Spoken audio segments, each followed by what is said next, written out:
둘, 셋, 넷. 이게 뭐라고 우리는 언제나 이게 뭐라고 너무 즐거웠지. 이해하고 오해하고 울고 웃고 그렇게 이게 뭐라고 정말 이게 뭐라고 정말 이게 뭐라고 정말 이게 뭐라고 정말 이게 뭐라고 고고고고 이게 뭐라고.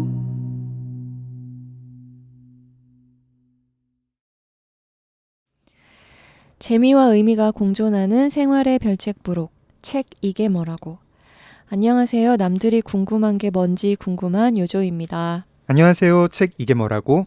남들이 안 궁금한 게 궁금한 소설가 장강명입니다. 네, 요조의 시시때때로 2부 시작하겠습니다. 오늘 소개해드릴 시는요, 이상협 시인의 사람은 모두 울고 난 얼굴이라는 시집 가운데에서 화석이라는 시를 준비했습니다. 읽어드릴게요. 화석. 백년산은 백년산을 키웠다. 마당에 엄나무가 500살이었다. 가시가 안테나처럼 덮여 있었다. 잎은 아이의 손만 했다. 엄나무에 손을 잡고 저녁마다 놀았다. 골목에서 추방된 날로부터 가시는 나를 해치지 않았다. 물속 같은 범종 소리 늘어지면 5시가 파랬다. 백년산은 매바위를 길렀다. 매바위는 매를 기르지 않았다. 착한 박쥐가 살았다. 정로환 같은 눈알로 저녁이 가장 아름다운 하늘을 날았다. 한 번에 몇 가지 색을 가지고 놀던 석양 속 엄나무 잎을 생각한다. 잎보다 커진 내 손을. 마당을 안 친다. 휘파람 쪽으로 바람이 들었다. 감나무는 잎을 곤두세우며 나이테의 울음 불렀다. 마당은 범선처럼 움직였다. 코피 멈추던 날 누워보았다. 하늘에 드리웠던 무수한 두레박질 닻을 올리면 나는 마당의 기압골 따라 도는 팽이.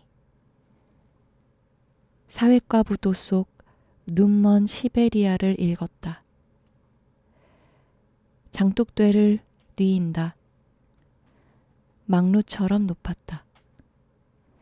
난지도의 눈썹을 보았다. 허물들을 모아 태웠다. 저녁 준비하는 친할머니 치마폭에서 나는 사방 연속 무늬를 세며 놀았다. 썩는 것과 삭는 것의 차이를 배웠다. 김치를 썰면 절단면을 피어오르는 매운 노을 조각.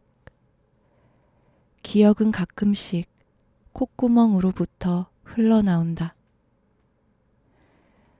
그루터기를 만진다.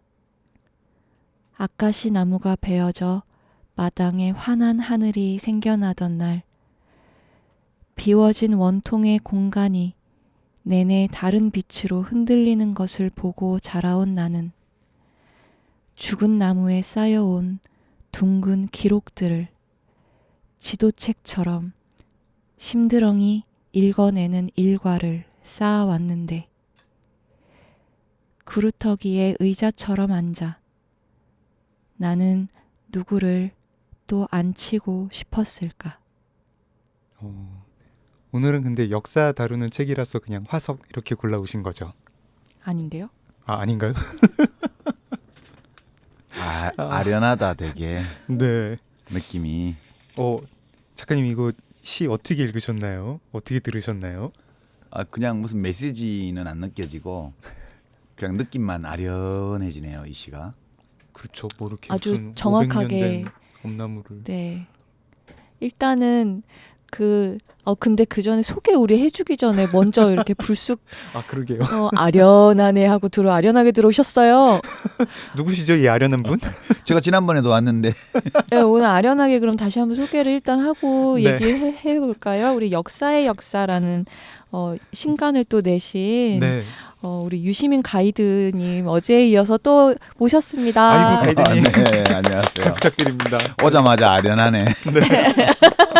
아니 근데 그 500년 된 엄나무 얘기하니까 그걸 이제 잡고 노는 아이를 생각하니까 저 문득 생각나는 게 있는데 제가 어릴 때 송파구에서 살았거든요. 송파구에서 살았는데 그때 동네 근처에 약간 좀 언덕 같은 게 있었어요. 근데 지금 그게 풍납토성인가 몽천토성이 올림픽공원 있는 건가요? 풍납토성이라고 그러더라고요. 그래서 야 내가 백제 예터 위에서 살았구나. 거기가 한성백제 수도였다고 하는데 그렇죠. 예 500년 엄나무는 저한테 비할 바 못 됩니다. 저는 예, 제가 어렸을 땐 1000년 된 터 뭐 이 정도. 그러셨군요. 나는 1500년 된 천마총 위에서 놀았는데 경주. 아 저기 대구분 아니세요? 경주라. 경주. 아, 경주. 저기 내가 어릴 때 놀던 동산이 나중에 알고 봤더니 그게 천마총이 되었더라고. 천마총 그때 발굴하기 전인가요? 예, 발굴하기 전에. 아. 그거 1978년도인가 79년도에 발굴했기 때문에.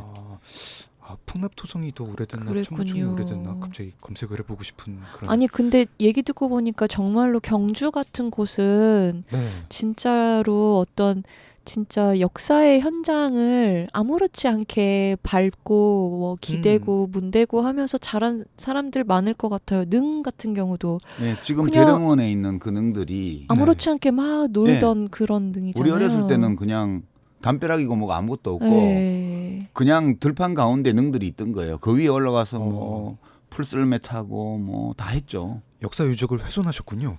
그때는 역사인지 몰랐지. 우리 초등학교 2학년 1학년 이 무렵에 야 이게 능이가 산이가 이러면서 우리끼리 그러니까 능이다 산이다 그러면서 이제 그랬어요. 굉장히 이렇게 로컬 랭귀지가 아센트가. 야, 이게 경주 사람들은 진짜 되게 어떤 유구한 어떤 역사의 현장을 놀이터 삼아서 그렇게 자랐겠네요. 유주님은 도봉구든가요? 네, 도봉동인가요? 네, 도봉동. 거기는 뭐 별거 없죠. 그냥 뭐 고길동과 둘리 뭐 이 정도죠.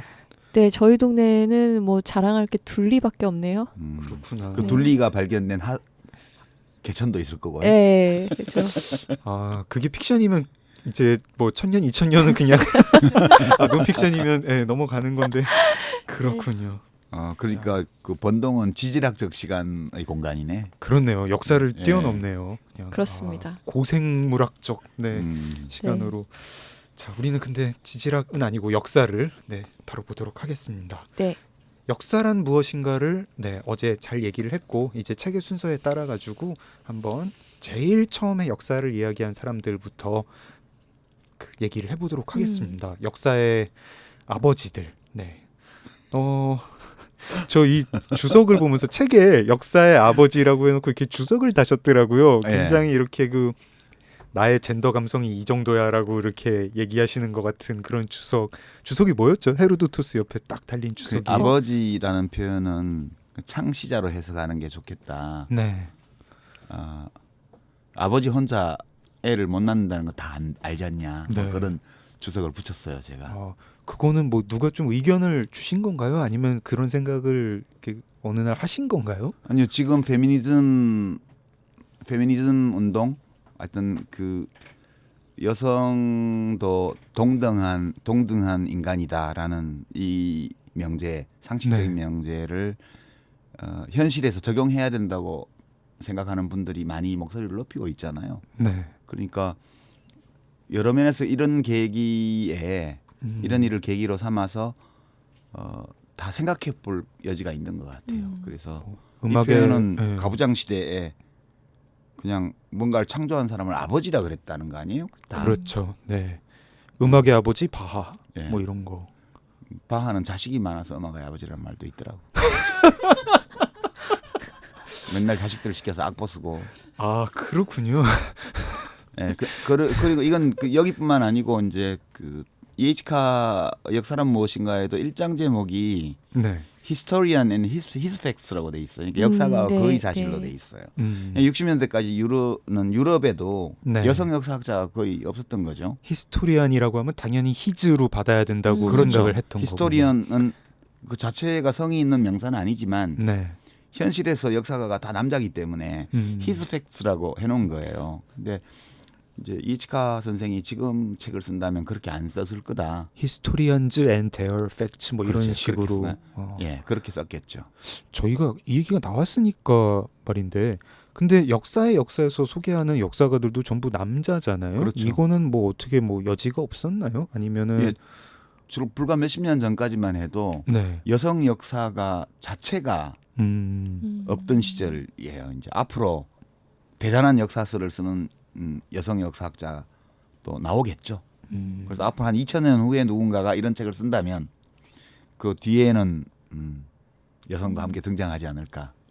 전 약간 조금 이것도 여쭤보고 싶은데요. 이제 역사가 과거와 현재의 대화라면 이에이치카의 말대로라면 지금 이제 뭐 여성의 시선으로 세계사를 한국사를 다시 써본다 이런 작업도 할 수 있지 않습니까? 그 작업은 이미 1960년대에 68혁명 일어날 때 유럽하고 미국 쪽에서 네. 그 페미니즘 역사학자들이 등장했어요. 일군의 역사학자들이. 네. 그래서 그 전에 남자들이 썼던 역사를 네.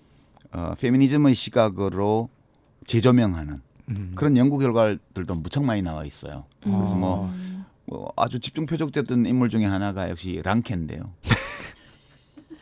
랑케는 참 이렇게 후대에 자기가 그렇게 욕을 많이 먹을 걸 알았을까요? 당대에는 정말 최고의 역사가로 당대에는 네, 그런 문제의식 됐을 자체가 텐데. 없었기 때문에 예를 들어서 뭐 자기가 처음 문서고문을 열었어요. 그때까지 아무도 본 적이 없는 문서를 발견했어요. 그럼 네. 그걸 처녀의 랑케 자신이 숲속의 그거를, 잠자는 예. 공주. 네, 네네네. 맞아요. 책에도 나와 있죠. 네. 네. 예쁘지 않아도 좋아. 이런 식의 표현들을 막 썼어요. 그러니까 막 이제 처음으로 교육을 받을 기회를 누린 이 서구의 여성 역사학자들이 분기탱천 그런 문장들을 볼 때 그래서 그걸 다 뒤져내 가지고요. 네. 그래서 이제 그거는 역시 어떤 역사가도 당대의 통념이나 편견에서 완전히 벗어난 객관적인 역사를 쓸 수 없다는 거를 보여주는 한 사례예요. 그런 게. 그렇네요. 네. 네. 다 남성 중심의 역사죠. 지금까지 써진 모든 역사는. 저 좀 약간 이게 좀 민감한 주제인데요. 궁금한 게 그 남성 중심의 역사가 남성 중심적이라고 비판하는 거랑 다르게 이제 실제로 어떤 사람들의 반박은요. 근데 지금까지의 세계사에서 주로 큰 사건을 일으킨 사람들이 좋은 사건이든 나쁜 사건이든 다 남자다. 예. 어쩔 수 없다. 지금 세계사를 그렇게 여성 중심적 시각으로 쓰려고 해도 도리가 없다. 마치 역사의 역사도 어떻게 해도 남자 역사가만 소개를 하는 것처럼 이런 거에 대해서는 이런 의견에 대해서는 혹시 어떻게 생각하시나요? 그런 면도 있지만 네. 우리가 쓸 수 있는 역사도 안 썼다는 면도 훨씬 더 커요. 예를 들어서 우리가 그리스 시대 고대 그리스의 뭐 철학자들을 막 얘기를 하면 네. 다 남자잖아요. 네. 근데 여자도 있어요. 히파티아 같은 경우. 그렇죠. 피타고라스 학파의 히파티아는 알렉산드리아 대도서관 관장의 딸이었는데 결국 그 재능과 지성이 미움을 받아서 살해당하잖아요. 되게 잔인하게 엄청 잔혹하게 살해당하는데 그러니까 이 카의 견해에 따르면 모든 역사의 사실들은 그냥 망각돼요 다. 근데 어떤 사실이 역사의 사실로 살아남냐 하면 역사를 기록하는 사람이 선택한 사실들이 역사의 사실로 살아남는다는 거예요. 네. 실제로 우리는 과거를 있었던 것들을 볼 수 없기 때문에 우리가 각종 문헌이라든가 사료를 통해서 보는 사람들은 그 사료를 만든 사람들의 눈에 걸린 사람들이잖아요. 네. 근데 그때 만약 당대의 그 사료 관리를 하는 사람들이 여성들을 눈여겨보지 않았다면 실제로 어떤 활동을 한 여성이 있었지만 우리가 모른다는 거예요. 그냥. 그래서 지금 그런 시각, 페미니즘의 시각에서 보면 아직 누구도 발견하지 못한 또는 무시하고 지나갔던 여성들의 활동을 찾아내야죠. 실제 그런 작업들을 한 역사학자들이 많이 있어요. 네. 예. 저는 그런 역사 학자들보다도 예전에 되게 인기 많았던 책이었잖아요. 전쟁은 여자의 여자의 얼굴을 얼굴을 하지 하지 않았다라는 예. 책 네. 보면서도 사실 전쟁 그리고 뭐 전쟁사라고 할 때 네. 여자를 떠올리기는 쉽지 않고 보통은 이제 남자들끼리의 어떤 뭐 전투랄지 뭐 이런 네. 거를 자연스럽게 떠올리기 쉬운데 저도 그랬고 네. 근데 그 책을 보면서 전쟁 속에서 여성들이 어떤 생활을 하고 또 그 여성들이 전쟁에 또 참가하게 되는 경우에 또 어떤 고충을 또 겪으면서 살아왔는지 또 그런 걸 보면서 완전히 그 보는 눈이 조금 많이 바뀌는 계기가 됐던 게 그 책이었거든요. 그렇군요. 네. 저 그 작가 만났어요. 부럽죠. 스베틀라나 알렉시에비치. 다음에 들려드리죠. 자, 우리가 저기 그 지금 막 경멸의 눈빛을 네, 업신여기네. 저 눈빛이 정말 자주 제가 0.1초 정도 반짝했어요. 내가 옆에서 못 기억했어. 저희가 역사의 아버지라는 얘기를 하다가 여기까지 왔는데요. 다시 헤로도토스로 가보겠습니다. 헤로도토스랑 투키디데스를 이제 예. 첫 장에서 소개를 해주시면서 역사 서술의 매력, 역사 서술의 힘, 이야기의 힘 얘기를 하시는데요. 요거 조금 자세히 한번 들려주십시오. 이 헤로도토스가 역사를 창시했다라고 말한 사람이 이제 로마 초기 로마 공화정 말기 제정으로 넘어가던 시기 살았던 키케로라는 사람인데요. 네. 근데 사실은 헤로도토스 말고도 역사를 쓴 사람이 있는데 우리가 모르는 걸지도 모르죠. 네. 이 헤로도토스는 정확히 말하면 인류 문명사에서 우리가 그 존재를 알고 있는 최초의 역사책을 쓴 사람이에요. 네. 제목도 역사고.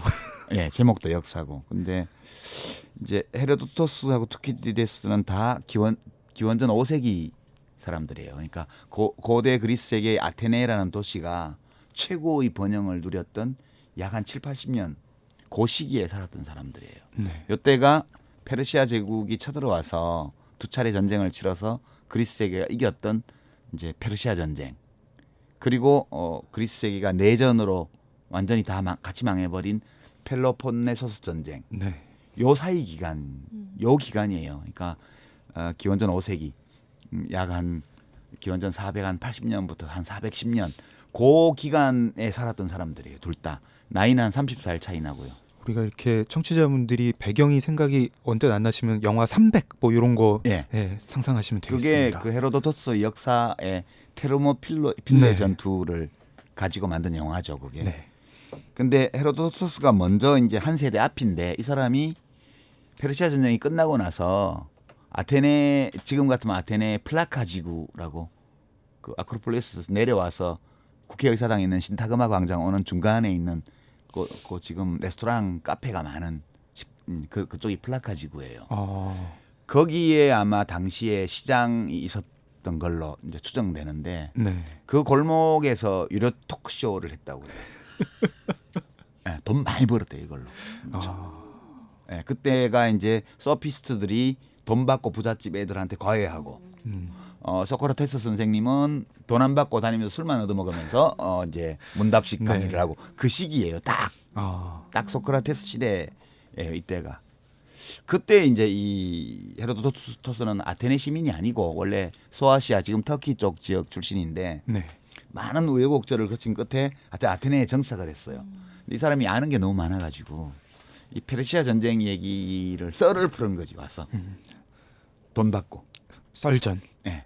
그러니까 기원전 5세기의 썰전. 이 썰전의 페르시아 시초. 전쟁사 얘기인데 이 전쟁 2차례 벌어졌던 이 전쟁에서 그리스가 이길 때 가장 큰 공을 세운 도시가 아테네였거든요. 그렇죠. 그러니까 그 마라톤 전투며 네. 뭐 살라미스 해전이며 뭐 테르모필레 전투며 이런 얘기들을 하니까 아테네 사람들이 미치는 거지. 그 자기들한테는 좀 국뽕이 되는 얘기잖아요. 그럼요. 네. 어마어마하죠, 정말. 그래서 길거리에서 그렇게 사람들을 모아놓고 돈 받고 얘기를 해주고 그 내용을 나중에 파피루스의 네. 책으로 쓴 게 이게 역사예요. 지금 안 그래도 이 얼마나 이야기를 잘했으면은 돈을 받고 돈을 내고 그 얘기를 들었을까. 아무리 국뽕 소재라지만. 예. 근데 제가 역사에서 발췌한 역사의 한 대목을 예. 읽어드리겠습니다. 헤로도토스가 과연 그럼 얼마나 얘기를 잘했기에, 얼마나 흥미진진하고 박진감 넘치게 전쟁 묘사를 했기에 그랬는지 한번 읽어드리겠습니다. 공격 명령이 내리자 아테네 사람들은 뛰어서 돌격해 들어갔다. 페르시아 사람들은 그들이 죽으려고 발광하는 줄 알았다. 수도 적은 데다 기병과 궁수의 지원도 없이 달려들었기 때문이다. 아테네 사람들은 훌륭하게 싸웠다. 우리가 아는 한 그들은 적군을 향해 뛰어든 최초의 헬라스인이었으며 페르시아풍의 옷을 입은 자들을 보면서도 참고 버틴 최초의 그리스인이었다. 그때까지 그리스 사람들은 페르시아 사람이라는 말만 들어도 주눅이 들었기에 하는 말이다. 마라톤 전투는 오래 이어졌다. 페르시아 사람들은 중앙에서 그리스군의 대오를 돌파해 내륙으로 추격했다. 그러나 양쪽 날개에서 적을 제압한 그리스군은 양쪽 날개를 오므려 중앙을 돌파한 페르시아군을 공격했다. 여기서 이긴 아테네군은 바닷가에 이를 때까지 도주하는 적을 추격해 베고 적선을 납포했다. 혼전 중에 아테네군의 폴레마르코스와 트라실라우스 장군의 아들 스테실라우스가 전사했다. 에우포리의 아들 퀴네게이로스는 적선의 고무를 끝까지 붙들고 있다가 도끼에 손이 잘려 쓰러졌으며 그 밖에도 이름 있는 아테네 사람이 숱하게 전사했다. 그러나 마라톤 전투의 페르시아인 전사자는 6,400명이었지만 아테네 전사자는 192명에 지나지 않았다. 이거 요약한 거거든요. 다 제왕인 게 아니고. 요약한 건데도 재밌고 막 네. 흥미진진하고, 이게 또 이때는 뭐 영화도 없고 비디오도 없고 그럼요. 아무것도 없던 시절에 옛날에 뭐 그런 전쟁이 있었는데 되게 멋졌다더라는 건 알고 있는 상태에서 누가 막 야 누군 도끼로 손이 잘려나가고, 근데 네. 저쪽 6,400명 중인데 우리 192명밖에 네. 안 죽었어. 막 적군이 몰려오는데 야 그 모습을 보면 다 그냥 주눅 들고 정말 오금이 저려가지고 도망쳤는데, 그거 보고 버틴, 뭐 우리로 치면 아시아에 그거 버틴 사람들이 우리 충청도 사람들이었다 이거 아니가, 뭐 이런 뭔가 사투리가 좀 섞이는데요. 네, 어쨌든 왜군 보고 도망 안 친 게 우리 고흥 사람들이었다는 거 아이가, 뭐 이런 썰을 풀면 다들 막 넋이 사람들은 빠져가지고 막 박수 치면서 박수 막 치고, 울고 예. 그랬겠죠. 예, 네. 누구 아들도 환호하고. 죽고 누구 아들도 죽고 뭐. 거기 아테네 시민들이 다 아는 이름이에요. 우리는 낯선 이름이지만 네. 그 아테네의 저명 인사들이에요, 이게. 아 예. 그렇군요. 그러니까 우리가 예컨대 뭐 우리가 일본하고 전쟁을 쳤다. 네. 지금만 전쟁이 일어나면 안 되지만 지금 치면은 문재인 대통령 아들이 거기서 총 맞고 죽었다. 이러면 막 그럴 거 아니에요. 그렇죠. 그 정도 유명 인사들의 자녀들만 이렇게 이름을 많이 거론했어요. 그러니까 이런 얘기들을 책도 없고 아무것도 없던 시절에 말로 이거를 다 정보를 전해주니까 사람들이 미치는 거죠. 아 우리로 치면 명량, 그 영화 그렇죠. 상영관 같은 분위기였겠군요. 다 아는 얘기인데 막 거기서. 그럼요. 이제 풍문만 전해 들었지 그 네. 장면을 보지를 못했잖아요. 그러면 예컨대 한산도 해전 뭐 이런 네. 거, 명량 해전 이런 걸 누가 보고 와가지고 네. 쫙 등장인물을 이름부터 시작해서 막 그 사람이 어느 집안 누구고 시작하고 뭐 이렇게 해서 뭐 다 아는 얘기인데 최민식 씨가 이렇게 막 이순신을 연기하면서 피토하고 이러면 또 막 울컥하죠. 예. 그러니까 이야기꾼이죠. 헤로도토스는 네. 학자도 아니고 역사가도 아니고 그냥 이야기꾼이었어요. 근데 이걸로 돈을 많이 벌고 나서 이걸 기록을 한 책으로. 거죠. 네. 기록을. 최초의 역사서는 어떤 그런 재미있는 이야기에서 시작을 한 거군요. 그래서 이게 일리아스, 오디세이아 이런 책들은 이제 신화잖아요. 네. 시가라고 그러죠. 근데 이 책에도 그런 얘기가 많아요. 뭐 구전설화, 신화 이런 게 많이 나오지만 네. 그래도 중요한 내용들은 사실에 의거해서 쓰려고 노력을 많이 했어요. 이 헤로도토스가. 그 구분도 좀 궁금한데요. 그 경계선에 있는 책이에요, 이게. 예. 그러니까 사실 일리아드, 오디세이도 이제 한동안은 픽션인 줄 알았는데 나중에 발굴을 해서 트로이 전쟁이라는 게 실제로 있었던 걸 알았고, 뭐 거기 이제 일리아드의 상당 부분이 사실 팩트임을 알게 되면, 그리고 또 반대로 헤로도토스의 역사 중에 또 일부는 설화인 걸 알게 됐을 때 역사서랑 그런 설화, 그 시가의 구분 어디로 해야 되는 걸까요? 경계를 어떻게 나눠야 되는 걸까요? 어디서부터 역사책이 되는 거죠? 그게 참 뚜렷지 않아요.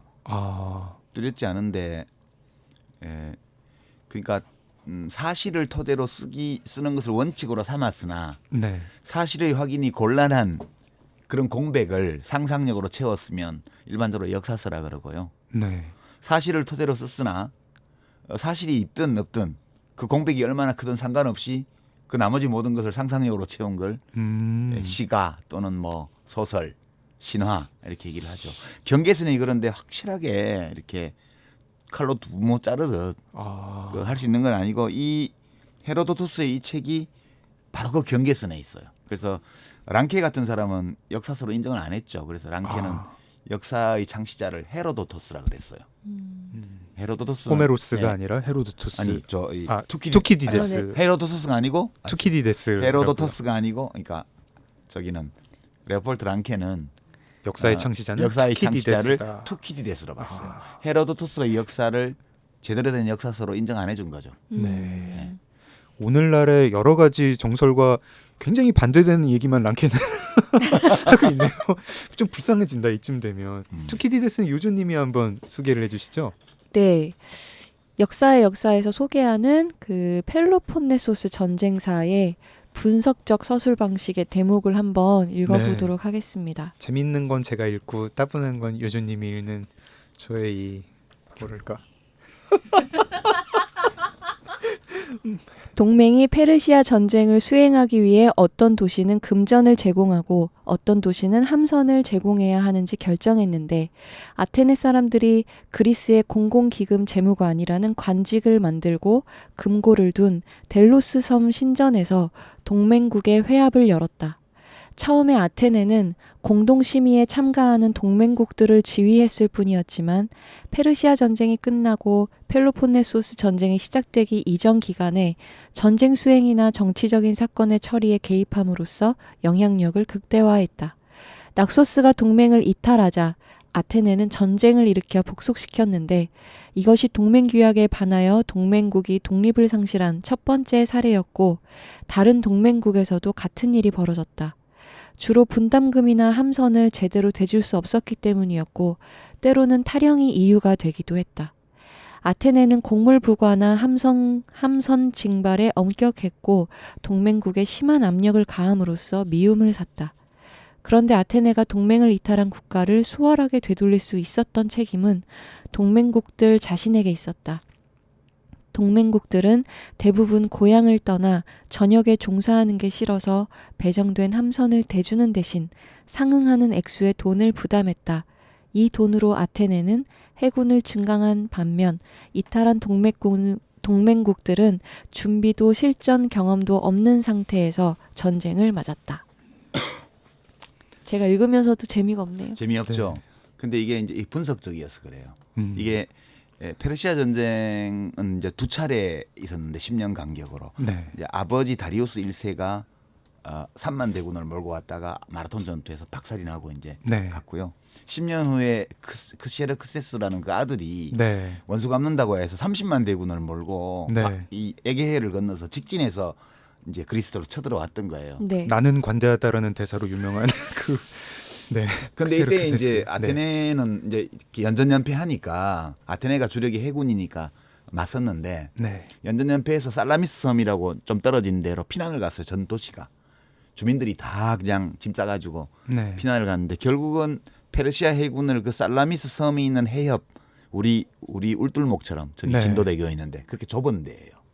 거기 바람 반대 방향이 부는 시점에 유인해 들여가지고 역풍을 만난 적군을 이 3단 노선 우리 명량해전의 판옥선 비슷한 데 높고 앞에 충격 돌기가 있어요. 이 배가. 그리고 노젓는 게 3단으로 돼 있어서 무지 빨라요. 이걸로 들이박아가지고 완전히 그 페르시아 해군을 거기서 섬멸하죠. 완전히 살라미스 해전에서. 그러고 이제 돌아왔는데 그러니까 아테네가 중심이 되어서 도시국가 동맹을 만들어요. 또 누가 쳐들어올지 모르니까. 그때 이제 그 본부를 회의 장소를 델로스 섬에 뒀기 때문에 그걸 델로스 동맹이라 그러고요. 그다음에 그 펠로폰네소스 반도라고 아테네 왼쪽에 서쪽에 조그만 반도에 스파르타가 있어요. 거리가 얼마 안 돼요. 근데 스파르타가 주로 내륙에 있는 도시국가들을 하고 일부 해안 도시국가들을 모아서 동맹을 만든 게 펠로폰네소스 동맹이에요. 얘네 둘이서 스파르타는 전체주의 체제, 아테네는 민주주의 체제를 갖고 있었는데 서로를 우습게 여긴 거예요. 저 야만인들, 저 인간 것 짜는 것들 이러면서 대립해서 각자 동맹을 이끌고 대립하다가 이제 페르시아 전쟁이 끝나고 한 50년쯤 후에 전쟁이 터지는 거예요. 그때부터 30년 동안 전쟁을 쳐서 모든 그리스 제국 그 도시 국가들이 다 몰락의 길을 걷고 그때 21살이 왕이 된 그 북쪽의 마케도니아의 알렉산드로스 대왕이 네. 먹어버리는 거예요. 그리스를 다. 아니 그렇게 페르시아 같은 강적을 물리쳤으면 이제 좀 도시 국가들이 한창 이제 부흥기에 그렇죠. 잘 살았으면 좋겠는데 자기들끼리 꼭 그렇게 내전을 해가지고 또 이렇게 외적에 넘어가는 참 그러니까 이 역사가 투키디데스가 아테네 네. 사람인데 이 사람은 아테네에서 태어난 아테네 시민이에요. 네. 그 장교로 이 전쟁에 이제 종군했고. 네. 근데 이 사람이 이 아테네를 굉장히 비난하는 거예요. 이게 이 델로스 동맹을 아테네가 운영한 방식을 비판한 건데 동맹을 만들었으니까 객출을 해야 되잖아요. 네. 그러니까 현물로 출자를 내거나 돈으로 내거나인데 아테네는 막 부자들이 이 자기가 돈을 주고 사서 함선을 만들고 거기 병사들을 돈을 주고 사서 또 하고 네. 이렇게 해서 막 자기 몫을 하는데 다른 동맹국들은 싫잖아요. 그러니까 돈으로 때운 거야. 돈으로. 아, 우리가 현물하고 사람 내는 대신 돈으로 낼게. 네. 그러니까 아테네가 그 돈을 받아갖고 해군을 계속 증강한 거예요. 그러니까 처음에는 동맹회의의 의장에 불과했는데 아테네가 네. 시간이 가면 갈수록 지배자가 된 거예요. 아. 말 안 들으면 전쟁이 일으켜 가지고 식민지를 해버리고 사람들 막 노예로 잡아버리고 이렇게 해서 힘으로 꼼짝 못하게 동맹국들을 지배하게 돼요. 나중에. 그 과정을 이게 서술한 대목인데 이 아테네 사람인데 아테네를 비난하는 내용이에요. 네. 이렇게 아주 뭐 객관적으로 아테네의 입장에서 이 전쟁을 서술한 것이 아니고 그리스인 그러니까 네. 그때 말로 헬라스인 그리스인으로 네. 헬라스인이라는 정체성을 가지고 이 전쟁의 역사를 썼더라고요.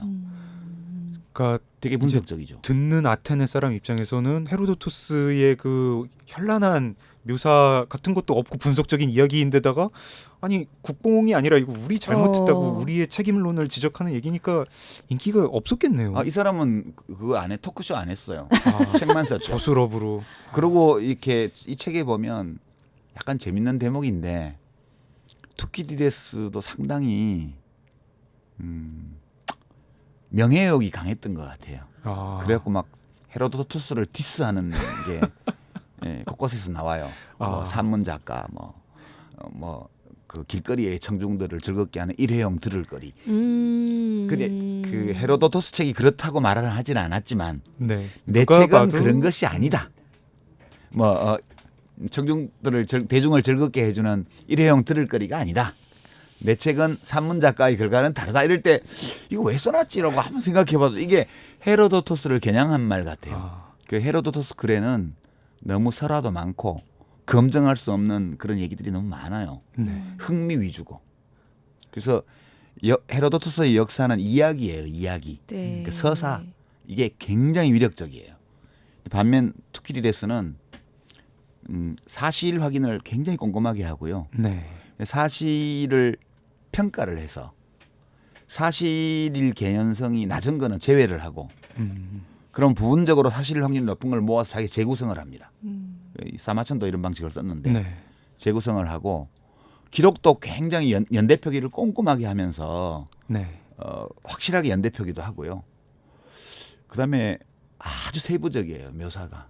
정말 세부적이고 이 사람은 한 번 일어나는 재미있는 사건을 쓰는 게 아니고 나는 네. 인류 역사에서 계속 반복되어서 나타날 수밖에 없는 그러니까 인간의 본성이 변하지 않은 한은 언제 어디서나 되풀이될 사건에 관심을 가지고 쓴다. 이렇게 했어요. 근데 자기 책이 진짜 역사책이고 세월이 가도 가치가 변하지 않을 거라고. 어떤 그 역사가로서의 자의식 같은 게 굉장히 그때 강했죠. 벌써 네. 있었군요. 근데 너무 심하게 디스했다. 근데 이게 작가님- 장단이 있네요. 그 그렇네요. 각자의 네. 그 태도에 좀 장단이 있는 것 같아요. 그렇죠? 예를 들면은 헤로도토스는 요즘으로 치면 뭐 시오노 나나미 뭐 이런 분류쯤 될까요? 시오노는 하면 저기지 헤로도토스죠. 네, 네, 헤로도토스, 그렇죠. 시오노 네, 나나미 네. 그리고 이제 뭐 에드워드 기버는 이제 투키디데스고 네. 작가님은 좀 어떠신가요? 우리가 이제 일반인 입장에서는 사실 뭐 저는 로마인 이야기도 재밌는 책이라고 생각하고 뭐 로마 제국 세망사야 뭐 당연히 이제 네. 뭐 고전 걸작인데 또 이제 그 역사 좋아하시는 분들 중에 시오노 나나미류의 책을 되게 이렇게 막 폄훼하는 디스하는 분들이 예, 있죠. 디스하는 분들이 있죠. 분들이 있고 뭐 그런 걸 보면서 이 역사책을 대하는 우리 독자의 태도는 좀 어때야 되나 또 아니면 아예 나는 역사책 자체를 좀 안 읽는 역사책이라는 것도 굉장히 고정 독자가 있는 것 같고요. 좀 어떻습니까? 그 두 서술 다 좋아하시나요? 아니면 또 취향도 있으신가요? 전 둘 다 좋아해요. 아. 그 투키디데스가 글을 못 쓴 게 아니에요. 그 생생하게 정말 그 내레이션, 그러니까 네. 서사의 힘이 아주 강력하게 나타나는 대목들도 있어요. 네. 이제 그런 대목들은 사실이 확실할 때. 그러니까 그 전염병 이 펠로폰네소스 전쟁이 터지고 전쟁 2년 차에 네. 그러니까 그게 BC 한 430년경인데 그때 지금 피레우스 항구라고 지난번에 그 난민들 아, 막 네. 올 때 아이가 빠져서 해변에 이렇게 엎어져 있는 예. 그 근처거든요. 그 사진 그게 아테네 관문인데 거기서 전염병이 시작이 돼서 아테네로 전염이 되는데 아테네 인구의 10분의 1이 죽어요. 그 전염병에. 네. 페리클레스 수석 시민, 지금 대통령. 네. 그 사람도 거기 병에 걸려 3년 차에 죽고요. 전쟁 3년 차에. 투키디데스도 이 병에 걸려요. 근데 안 죽고 살아남아요. 그래서 자기가 겪었던 이 병의 증상에 대해서 감염을 인지한 시점부터 1일차, 2일차, 3일차, 4일차 쫙 묘사를 해두고요. 그다음에 그 병이 온 도시를 덮쳤을 때 어떤 무질서, 내전 네. 또는 야만 상황이 벌어졌냐에 대해서 기록해놓은 걸 보면요. 정말 그 이야기하는 능력이 대단합니다. 이 사람이 헤로도토스처럼 서사에 중점을 두고 썼으면 못지않게 재밌게 썼을 거예요. 그러나 투키디데스는 자기가 역사가라는 정체성을 갖고 있었기 때문에 그걸 이제 억제하면서 네. 이걸 썼어요. 둘 다 좋아요. 저는 뭐 이것은 취향의 문제고요. 서사의 매력이 강하게 풍기는 역사서도 좋고 네. 그런 것이 매우 절제되었지만 확실한 사실을 서술하는 가운데 그런 맛을 느끼게 하는 역사서도 역시 좋은 역사서예요. 그렇군요. 우리가 다음은 동양으로 넘어가서 그 두 가지를 다 잘했던 있어요. 네. 누구죠? 유주님 이 두 가지를 다 잘했던 그 유주님이 되게 좋아했잖아요. 궁형 받았다고. 왜 저래? 왜 저래요? 사마천입니다. 네. 사마천. 네. 저는 사마천, 사기 뭐 이런 말은 뭐 워낙 유명한 사람이고 저서니까 익히 들었는데 네. 그냥 그렇게 듣기만 하고 뭐 아는 바는 전혀 없었거든요. 근데 이 책을 통해서 좀 이렇게 얼굴이 빨개지려고 하지만 뭔가를 좀 많이 배웠습니다. 네, 뭐를 배우셨나요? 이제 뭐 하나씩 조금씩 이렇게 얘기하면서 얘기하자. 차분하게 이렇게 재촉하지 말고. 네. 네. 벌써 너무 좋아하시는 거 아니에요. 네. 네. 저 EH 카도 그렇지만 사마천에 대한 애정은 정말 이렇게 거의 뭐 숨기지 못하시고 역사에서 이렇게 느꼈어요. 했는데 이 사기 열전도 저희 아버지가 권해서 제가 대학교 초년생 때부터 읽기 시작했는데 네. 처음 읽었을 때부터 되게 좋았어요. 이 열전부터 보통 열전을 열전부터 있죠. 권기나 뭐 세가나 서 이런 것들은 기록이 중심이기 때문에 서사가 약해요. 네. 근데 서사가 굉장히 강한 게 열전이거든요. 네. 이 인물 이야기요. 네. 여기에 엄청나게 비극적인 사건, 또 드라마틱한 사건들, 네. 감동적인 사건들이 많이 등장하기 때문에 보통 열전부터 읽죠. 근데 이제 사기라는 책은 한마디로 말하면 사마천이 살았던 그 시대 중국의 풍경화예요. 입체적인 풍경화. 네. 그 사회의 모든 것을 다 그려 보이려고 한 이런 역사책은 인류 역사에 없었어요. 그 뒤에도 없었고 앞에도 없었고요. 그 서술 방식 자체를 사마천이 창안을 해서 그 기전체라는 방식의 이름까지 생겼고요. 그렇죠. 이 사마천의 기전체를 흉내낸 게 우리 삼국사기. 삼국사기도 본기와 열전으로 구성이 돼 있죠. 네. 근데 사마천이 이제 그 공무원이었거든요. 근데 시간적으로 보면 한 300년 늦어요. 아까 우리 얘기한 투키디데스보다 300년 늦고 기원전 2세기 말, 뭐 1세기 초 그때 사람인데 중국 전한 한나라가 망했다가 나중에 생겨서 전한 후한인데 전한 때 사람이에요. 이 사람이 공무원이에요. 공무원 진짜 공무원 역사 기록 왕실의 그 기록을 담당하는 공무원인데 공무 수행과는 별개로 이 책을 15년 동안 쓴 거거든요. 이제 작업 순서를 이렇게 생각을 해보면 이게 본기, 이 표, 서, 세가, 열전 이렇게 5가지 형태의 기록이 있어요. 이게. 네. 근데 제일 먼저 뭘 만들었을까 이렇게 생각을 해보면 표를 제일 먼저 만들었어요. 연표요. 그러니까 중국의 이제 이 전설 시대부터 네. 그 전한 무제 때 사람이니까 이 한무 무제 때 그 사마천이 살았던 시기까지의 중요한 사건을 적은 그 연표예요. 그것부터 네. 제일 먼저 만들었을 것 같아요. 모든 중요한 역사적 사실을 연대순으로 표로 쫙 만들어서 네. 해놓고 거기서 제왕의 이야기를 이제 본기라고 해서 그게 중심이에요. 본기. 그다음에 황제가 되지는 못했지만 꽤 그래도 힘도 세고 뭐 업적이 있는 사람들을 이제 30명 정도를 해서 30세가 30권 네. 30명만 나오는 거 아니고 훨씬 더 많이 나오지만 30권의 세가를 지었어요. 그리고 이제 제도사, 문화사 이런 제도, 문화, 풍속 이런 것의 변화와 관련된 거를 서라고 해서 이제 지금 말하면 사회사 같은 거예요. 네. 그럼 맨 마지막에 열전해서 지금까지 언급은 되었으나 제대로 조명하지 못한 뛰어난 자기 색깔을 가지고 살다간 인물들 70편을 지었어요. 등장인물은 70명보다 훨씬 많은데 네. 그렇게 구성이 돼 있어서 완전 입체죠. 정말 기가 막힌 아이디어예요, 이게. 그러니까 이렇게 하지 않고는 중국이라는 이 거대한 땅덩이를 가지고 엄청나게 그 당시에도 많은 사람이 살았고 수많은 왕조와 국가가 명멸을 거듭했던 그 시대를 다 묘사할 수 없다고 봤기 때문에 이 사람이 이 작업을 한 거예요. 근데 혼자 했다고는 정말 그 분량이나 작업 양이나 이런 걸 보면 믿겨지지 않아요, 진짜. 그때가 종이도 없던 시절이죠. 예, 그걸 그 전부 죽간, 죽간으로 대나무를 네. 쪼개서 그 안쪽 면에 기록을 할 때예요. 그래서 그걸 해서 쭉 끈으로 엮어서 말면 두루마리처럼 이렇게 말아지는 그 시대거든요. 네.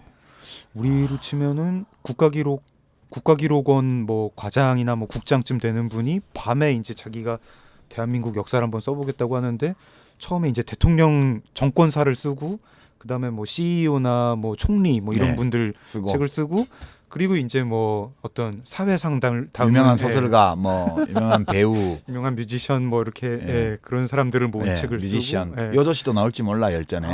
그렇구나. 근데 저는 이제 뭐 당연히 읽어보진 못했습니다만 그 책이 특히 이제 뭐 기업인이나 정치인들한테 거의 뭐 필독서 수준으로 예. 네. 중요한 책이잖아요. 그 까닭이 있을까요? 그 까닭은 이 사마천이 이 그 당시 중국 사회를 살필 때 네. 권력을 중심에 두고 인간관계를 살폈어요, 주로. 그래서 황제 얘기가 본기로 들어온 이유도 그거고 이제 인간 조직에서는 네. 권력이 제일 중요하다고 본 거예요. 예, 실제로 고대 국가에서는 무제한적 권력을 황제가 행사했기 때문에. 네. 그래서 그 사회의 향방이나 그 백성들의 복지나 이런 것들이 어떤 사람이 황제가 되어서 어떻게 권력을 행사했냐가 그걸 제일 많이 좌우한다고 본 거예요. 그래서 이제 권력을 중심으로 놓고 사람들이 그 권력과 직간접적으로 연관되어서 맺는 갈등 관계, 협력 관계, 뭐 적대 관계 이런 것들을 쫙 묘사를 한 거예요. 그래서 CEO들은 돈이라는 권력을 추구하는 사람들이잖아요. 네. 그래서 거의 비슷해요. 정치 권력을 추구하는 과정이나 돈이라는 이 금전적 권력을 추구하는 과정이야. 결국 사람들을 끌어모아야 되고, 그렇죠. 부려야 되고, 네. 내가 원하는 대로 다른 사람이 움직이게 해야지만 되잖아요. 그래서 이걸 포장하기를 리더십. 네. 예, 리더십. 어떻게 하면 유능한 지배자가 되는 방법. 그거를 이 사마천의 사기에서 무지하게 많이 발견할 수가 있어요. 이렇게 하면 반란이 일어날 수 있고 그렇죠. 요렇게 하면 우습게 보일 수 있으니까 요렇게 해야 된다. 이런 케이스 스터디가 정말 무궁무진하죠. 무궁무진하죠, 정말. 네. 예. 그리고 그걸 보는 태도도 사마천의 태도도 굉장히 현대적인 것 같아요. 그럼요. 일말의 어떤 낭만이란가 이런 거 없이 또 이 평가하는 사마천의 평가도 굉장히 현실적이면서 냉정하고 냉정하죠. 네. 여태우 같은 거 평가 보면서 굉장히 놀랐습니다. 그 끔찍하죠. 여시 저는 진짜 한고조 어떻게 유방의 그렇게 부인. 할 수가 있죠? 정말 악몽이. 여기서 유주님 우리가 한번 입으로 옮기고 싶지 않아요, 그죠? 저는 유주님한테 소개해달라고 하려고 했는데. 저는 진짜 그 부분 책에 이제 그 부분을 읽고는 약간 그 다음으로 좀 못 넘어갔어요. 이게 그 잔혹함이 네. 너무 심해가지고. 하여튼 아들조차도 충격을 받아서 이건 사람이 할 짓이 아니라고 한 일을 한 그래서 어떤 병이 나서 죽었잖아요. 네, 충격 날 수밖에 트라우마로 없을 것 같아요, 진짜. 죽을 정도 보기만 해도 충격을 받아가지고 트라우마로 병이 나서 죽을 것 같은 그런 일을 저지른 그 본인은 또 장수하고 자연사했어요. 저희가 그 얘기가 궁금하신 분들은 사기를 읽으시든지 아니면 역사를 읽으시면 되겠고요. 근데 이런 인물에 대한 사마천의 평가는 정말 어라 싶습니다. 예, 독특하죠. 네. 그러니까 궁중 안에서 그렇게 잔혹한 짓을 엄청나게 벌인 여태후가 벌였는데, 네. 그러니까 국가를 창시한 한고조가 미천한 시절에 혼인했던 본부인이라는 이유만으로 네. 막 황제를 막 끌어내리고 세우고 뭐 허수아비 세우고 자기가 뒤에서 다 해먹었어요. 네. 그리고 결국은 자기 남편이 왕일 때는 뭐 왕후였고, 자기 남편이 죽고 아들이 황제일 때는 태후였고, 네. 그다음에 그 자식이 또 황제가 될 때는 고후였어요. 네. 그 수십 년간 권력을 누리면서 못된 짓을 무지막지하게 많이 했는데 그 시대에 백성들이 살기가 되게 좋았대. 왜냐하면 한고조가 천하를 통일해가지고 그 사람은 불쌍한 사람이에요. 이 단도 하나 들고 일어서 가지고 네. 항우하고 죽을 고비를 넘기면서 천하를 제패한 다음에 황제가 되고 나서도 계속 반란군이 남아 있어서 전쟁 치러 다녀요. 그 남편이 전쟁 반란을 진압하러 다니는 동안 이 여태후가 황실 안에 있으면서 온갖 못된 짓을 다 한 거야. 한신을 죽인 것도 네. 여태후였고요. 근데 이 한고조가 죽을 때 전쟁터에서 병이 나서 돌아와서 죽었는데 치료 거부하고 죽잖아요. 그 기록을 보면. 명의를 온다고 해서 명의를 모셔왔는데 어떤 사람이 와서 내 병이 나을 수 있느냐 이렇게 물으니까 나을 수 있습니다, 폐하. 그러니까 거짓말하지 마라. 내가 팔 하나짜리 칼을 들고 맨몸을 일어서서 황제가 되었는데 죽고 사는 모든 것이 명에 달린 것이지 네가 어떻게 나를 살린단 말이냐. 이러고 내쫓아요. 그러면 돈을 엄청 줘서 보내요, 그 의사를. 네. 그리고 자기는 치료 안 받고 죽어요. 그때 50대 초반이거든요, 나이가. 그래서 저는 이꼴저꼴 세상이 너무 괴로워서 진료 거부하고 죽은 거 아닌가. 그런 의심을 좀 해요. 그 기록을 보면 그렇게 의심할 만해요. 뭔 얘기하다가 이렇게 됐지. 여태후에 대한 사마천의 평가를. 그래서 네. 이제 한고조가 살아서 죽기 전까지 천하를 완전 평정해놓고 그 전쟁이 없으니까 이제 아들들이 다 집으로 돌아와서 네. 창칼 녹여서 쟁기를 만들고, 그러니까 위에 노인들을 봉양하기에 부족함이 없었고 애들을 입히기에도 부족하지 않았고 나날이 사는 형편이 나아져가지고 네. 이런 여태후의 악행은 궁중의 담벼락을 넘어가지 않았고 백성들은 살기 좋았다. 그렇게 평가를 해놨어요. 그게 참 저는 어떤 마키아벨리 같은 생각도 사마천이 했던 것 같은 그 정도로 근대적인 사람 아니었나 하는 생각이 좀 들더라고요. 백성이 나라의 주인이다 이렇게 본 거예요. 예. 그리고 어떻게 보면 이제 갓 창업한 어떤 왕조에서 얼마나 그 2인자 자리를 다시 요거 내 걸로 만들고 싶어하는 야심가가 많았을 텐데 여태후가 정말 숨도 못 쉬게 2인자들을 다 제거를 하니까 그 백성들이 더 편안했던 거 아닌가 하는 생각도 들고요. 네, 참 우리만 해도 왕조 시작하면 조선도 시작하자마자 초반에 왕자의 난 형제들이 얼마나 이방원이 그냥 가족이잖아요. 네. 그거 치는 사람을. 네. 이방원 부인도 약간 여태후 같은 느낌이 좀 드네요. 그러고 보니까 그 부인 이름 뭐더라? 하여튼 사마천 사기 정말 이렇게 재밌는 부분 얘기하면 드라마틱한 부분 얘기하면 끝도 없이 얘기할 수 있을 것 같고. 그럼요. 이 사기에서 만들어진 사기를 토대로 만든 영화, 사기를 토대로 든 소설, 뭐 사기를 토대로 쓴 뭐 자기계발서, 뭐 처세술책 이런 게 헤아릴 수 없이 많아요. 진짜. 그렇군요. 네. 사마천 본인에 대한 얘기도 좀 할까요? 본인도 참 드라마틱하지 않습니까? 네. 진짜 그렇죠. 마음이 아프죠. 네, 정말 이렇게 남자로서는 참으로 차마 이렇게 얘기하기 힘든. 저는 그것도 뭐 몰랐었어서 책 보고 알았죠. 네. 말 못 잇. 그러니까 점잖은 표현으로 거세형. 네. 네. 그러니까 그게 이제 이제 본인도 이제 그 옳은 일 하겠다고 이제 두둔하다가 이제 왕의 좀 미움을 사가지고 그런 벌을 받은 거잖아요. 나름 예. 억울하게. 예. 그러니까 약간 이제 좀 이렇게 뭐 이빠른 소리와 깝치는 행위 중간쯤을 한 거 아닌가 네. 그런 생각이 좀 들어요. 뭐 굳이 그 자리에서 그런 것까지 뭐 그러니까요. 자기에 해당되는 일도 아니었고, 예. 예. 뭐 남을 돕겠다고 이건 의롭지 않습니다. 뭐 이런 그러다가 벌을 받았는데, 네. 아무튼 뭐 어떻게 얘기해야 될지 모르겠다. 아무튼 그 되게 고통스러웠을 것 같고. 네. 예. 그리고 그 또 아픔이 예전에는 느껴지십니까? 상상이 되세요? 저는 이제 여자니까 뭐 영원히 알 수 없는 고통이겠죠. 축구하다 공만 거기 맞아도 되게 아프고. 아 그런가요? 네. 아니 근데 진짜 옛날에는 그런 뭐 그 형이 굉장히 그 지금보다 어떻게 보면 더 좀 잔인하고 좀 잔혹한 예. 어떤 그런 처벌이 되게 많았던 것 같아요. 그럼요. 예. 그냥 그 단적으로 그냥 엉덩이 곤장 맞는 그것도 네. 자세하게 얘기 들어보니까 전혀 간단한 그 처벌이 아니더만요. 그거 장난 아니에요. 예. 그걸로 사실은 죽일 수가 죽어요. 있어요. 50개 정도 예. 맞으면 죽어요. 예. 저는 네.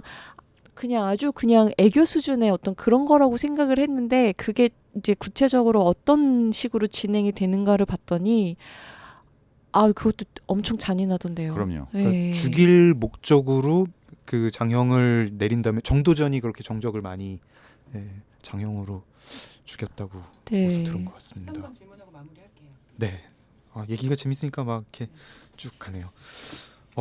그 역사에도 사기 열전에 이제 소개된 지금 우리가 기억하지는 못하는 뭐 그렇다고 당시에 뭐 장사미사는 아니었겠지만 여러 사람들 인물 나오는데요. 소개가 되는데 보니까 꼭 요즘 부고 기사 같더라고요. 네. 오비추어리 같은 느낌의. 다 죽은 사람들 얘기니까. 네, 그것도 짧게 뭐 어떤 한 사람의 인생을 10줄 뭐 이런 정도로 소개를 하니까 굉장히 부고 기사가 생각이 되고 내가 만약에 사기 열전에 오른다면 아니면 내가 죽어서 부고 기사가 실린다면 어떻게 소개가 될까 이렇게 그런 생각도 했거든요. 역사의 시선이라는 게 참 싸늘하고 참 가차 없구나 이런 생각도 맞아. 했고. 자잘한 건 다 생략되고. 네.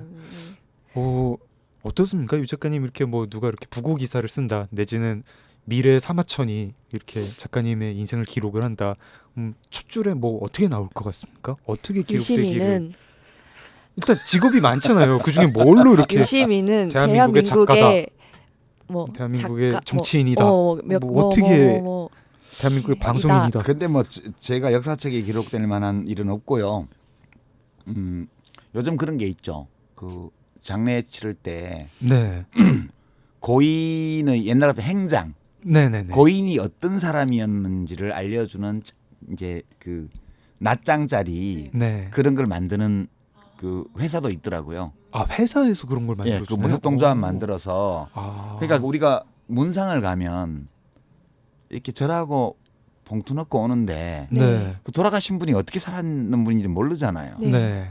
근데 그 딱 접으면 16절지로 이렇게 해서 딱 접으면 조그맣게 되도록 해서 그분이 언제 어디서 태어나서 어떻게 살다가 이제 떠나셨다를 간략하게 알려주는 네. 그게 굉장히 좋은 정보예요. 그 이제 그렇죠. 뭐 친구 어머니가 돌아가셨는데 그렇죠.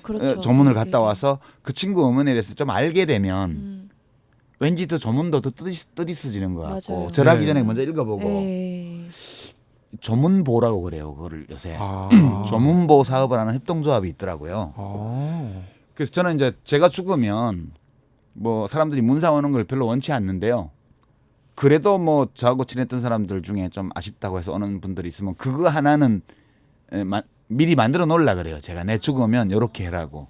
그러면 어떻게 적으실 생각입니까? 첫 줄, 둘째 줄. 여러 가지 일을 했으나 닥치는 대로 여러 가지 일을 하고 살았으나 본인이 제일 좋아하는 일은 글 쓰는 일이었다. 그리고 남긴 살면서 쓴 책에는 여러여러한 것들이 있었다. 뭐 그 정도면 좋을 것 같아요. 좋네요. 장 작가님은 어떻게 하시겠어요? 만약에 그런 조문보를 네. 본인이 미리 써놓는다라고 하면. 뭐 2020년경 노벨문학상을 수상하고 뭐 야심이 크네. 2020년은 좀 무리인 것 같네요. 2030년쯤 할까요? 2020년이면 내후년이잖아. 내후년이에요. 그건 좀 우와. 좀 무리가 네. 있다. 요즘 뭐 좀 잘 나간다고는 하지만 그건 좀 너무 심한 것 같아요. 네, 저도 뭐 첫 줄은 대한민국의 소설가였다 이렇게 할 것 같고 유조님은 어떻습니까? 뭘로 이렇게 책방무사 사장이었다로 기억이 남고 싶으세요? 아니면 뮤지션이었다 남고 싶으세요? 작가였다? 그러고 보니까 유조님도 직업이 굉장히 많으시네요. 근데 뭐 요즘에는 근데 워낙 한 가지 직업을 갖고 있기보다 이것저것 좀 많은 일을 하는 사람들이 이제 많아져서 네. 그렇게 뭐 특별한 일은 아닌 것 같고 그냥 저는 워낙 저도 이제 그 인정 욕구가 강하기 때문에 그래요? 다 적을 거예요. 다. 첫 전부 줄은 다. 뭐라고? 첫 줄에 다 적으실 거예요? 그냥 뭐 나는으로 시작해서 뭐 나는 뭐도 했고 뭐 했고 네. 뭐 해서 어디도 했고 뭐 예를 들어서 나중에 뭐 상이라도 받게 돼 그러면 이거 받았고 네. 이번에 쓴 책은 콘텐츠 진흥원에서 뽑혀가지고 상금도 300만 원이나 받았고 이런 거 다 쓸 거야. 진짜 열전을 쓰려면 이렇게 써야지. 네. 그러니까 나중에- 내 명복을 열심히 빌어주길 바래 이렇게. 저희 다 오래오래 살아가지고 서로 이렇게 요즘 과학기술이 발달해가지고 뭐 이렇게 한 200년, 300년 사는 것도 가능할 것 같은데 네, 명복 빌어주는 거는 한 24세기 정도로 미루고 그랬으면 좋겠습니다.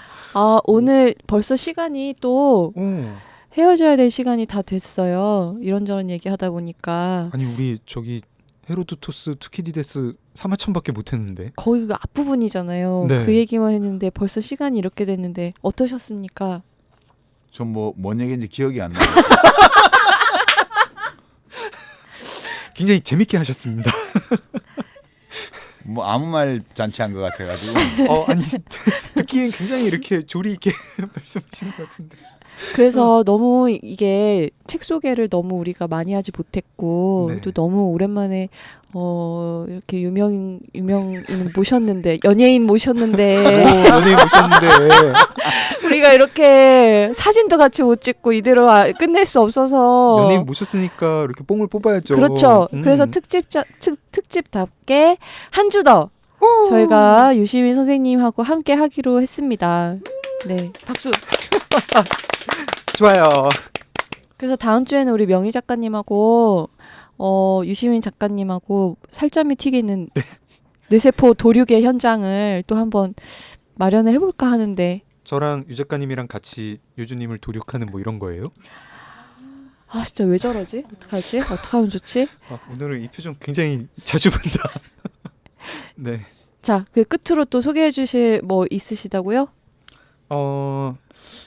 그 제가 소개하는 것보다 그 작가님께 한번 읽어달라고 그럴까요? 부탁드리겠습니다. 저 그냥 뭐 별거 아니고 아마 이게 뭐 여태우라든가 뭐 항우 유방보다 그렇게 비중이 있는 사람 아닌데 그냥 읽다 보니까 열전에 나온 분 얘긴데 너무 뭐랄까요? 아름답달까 멋있달까 나도 이렇게 살고 싶다 그런 생각이 들어가지고요. 어떤 거 보고 오셨어요? 네 뒤에 백규. 여기 백규 적어왔습니다. 이야기. 네, 네. 백규 이야기를 한번 읽어봐달라고 공감이 된다. 드리려고 왔습니다. 네. 우리나라의 막 큰 재벌의 회장님들이 네. 이렇게 사는 모습을 보면 참 좋겠다 그런 느낌 들지 않으세요? 맞아요. 유일한 회장 옛날 유한양행 그 예, 창업자가 좀 이런 면이 좀 있다고 이런 그러죠. 생각 들고 제주도의 조선시대 어느 그 여성 김만덕. 거부 김만덕 예. 또 생각이 나고요. 예. 예. 뭐 이런 사람 많아졌으면 좋겠어요. 이런 분들이 좀 있으면 뭐 반기업 정서가 있다느니 뭐 문제라는 이렇게 뭐 신세 타령을 할 필요가 없을 것 같아요, 그죠? 네. 멋있는 분, 이게 백규. 백규라는 이게 전국 시대 인물일 텐데 아마 높은 벼슬도 했던 사람이에요. 근데 벼슬을 그만두고 네. 사라졌어. 사라져서 완전히 딴 동네에 가서 부자가 된 거예요. 네. 예. 그런 사람인데 네, 이 사람이 장사한 방식과 그 살아가는 방법을 묘사한 대목이에요. 이렇게만 열전에서. 살면 정말 후회 없는 한생인 것 같아요. 예. 한번 읽어주십시오. 읽어볼게요. 네. 백규는 세상 사람들이 버리면 사들이고 사들이면 팔아넘겼다. 풍년 들면 곡식을 사들이고 실과 옷을 팔았으며 흉년이 들어 외거치가 나돌면 비단과 풀섬을 사들이고 식량을 팔았다. 풍년과 흉년이 순환하는 이치를 살펴 사고 파니 해마다 사재는 물건이 배로 늘었다.